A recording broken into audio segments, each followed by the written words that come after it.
Barishal Sher-e-Bangla medical college হাসপাতালে সেবিকার দায়িত্বে অবহেলা ও ভুল চিকিৎসার কারণে ২ রোগীর মৃত্যু হয়েছে বলে অভিযোগ করেছেন পরিবার।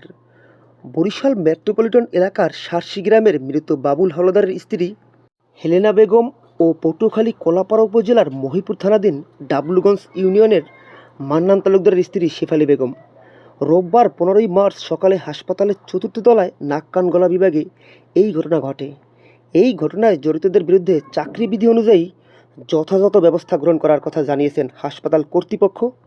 মৃতদের স্বজনদের সূত্রে জানা যায়, হাসপাতালে নাক কান গলা বিভাগে চিকিৎসা নিতে গত ৫ই রমজান ভর্তি হন হেলেনা বেগম ও ১৮ই রমজান ভর্তি হন শেফালী বেগম। এর মধ্যে হেলেনা বেগম থাইরয়েড রোগে ভুগছিলেন। অপরদিকে শেফালী বেগম মুখের ভিতর টিউমার অপসারণ করার জন্য ভর্তি হন। রোববার সকালে তাদের উভয়ের শরীরে অস্ত্রোপচারের জন্য কিছু ইনজেকশন পুশ করেন সেবিকেরা। এর পরপরই উভয়ের শরীরে বেশ কিছু সমস্যা দেখা দেয়। তার কিছুক্ষণের মধ্যেই উভয়ই মৃত্যুবরণ করেন। দুইজন রোগী যে মারা গেছে পুরোটাই নার্সদের গাফিলতির কারণেই মারা গেছে। তো আমরা যারা পেশেন্ট আছি 10 মিনিটের ব্যবধানে 2টা রোগী মারা গেছে। আমরা যারা পেশেন্ট আছি এখানে যাদেরকে নিয়ে ভর্তি আছি সকলেই এখন আমরা আতঙ্কের ভিতরে আছি। কারণ জানি না আমাদের সাথে এরকম একটা ভুল চিকিৎসা হয় কি না।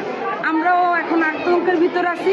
তবে আমি প্রশাসনকে এটাই বলতে চাই, এরকমভাবে যেন আর কোনো রুগীর সাথে এরকম না হোক, বা আর কোনো রুগীকে এরকমভাবে মানে একটা সুস্থ রুগীকে এইভাবে মরতে না 5 সেকেন্ডের ভিতরে 10 সেকেন্ডের ভিতরে কাউকে এরকম একটা সুস্থ স্বাভাবিক রুগীকে যেন মরতে না হয় ভুল চিকিৎসার কারণে।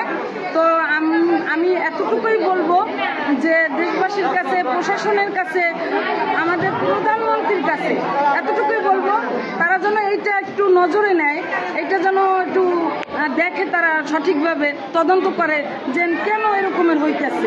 আমরা নিম্ন পরিবারের, আমরা মধ্য ফ্যামিলি, আমাদের ওরকম লাখ লাখ কোটি কোটি টাকা নেই যে আমরা বড় বড় হসপিটালে যাব। আমাদের সামান্য আয় দিয়েই আমরা এই যে সরকারি হসপিটালে চিকিৎসা নেওয়ার জন্য আসি। তো আমরা যদি এখানে চিকিৎসা নেওয়ার জন্য আইসা একটা সুস্থ মানুষকে এরকম মাইগ্রেন নিয়ে যাই, তাহলে তো এটা আমরা যাদের যায় তারাই বোঝে যে তাদের কি, যে যার মা চলে গেছে তারাই বুঝতেছে যে তাদের কি গেছে। আমরা এখন যারা ভর্তি আছি তারাও খুব আতঙ্কের ভিতরে আছি, ভয়ের ভিতরে আছি। আসলে যখন ইঞ্জেকশন পুশ করার পর যেই নার্সে এটা করছে, ওই নার্সের রাইতে ডিউটি ছিল সকাল পর্যন্ত। উনি যখনই মারা গেছে 2টা রুগী, উনি সাথে সাথে বের হয়ে গেছে। অন্য দরজা দিয়ে তাকে বের করে দেওয়া হয়েছে কিনা তাও জানি না, কিন্তু সে এখানে ছিল না, তাকে আর পাওয়া যায় না। সাংবাদিক আসছে অনেকগুলো, মানে হসপিটালের পরিস্থিতি দিয়ে আমরা যারা রুগী নিয়ে, পেশেন্ট নিয়ে যারা ভর্তি আছি, আমরা আতঙ্কের ভিতরে আছি। আমরা আতঙ্ক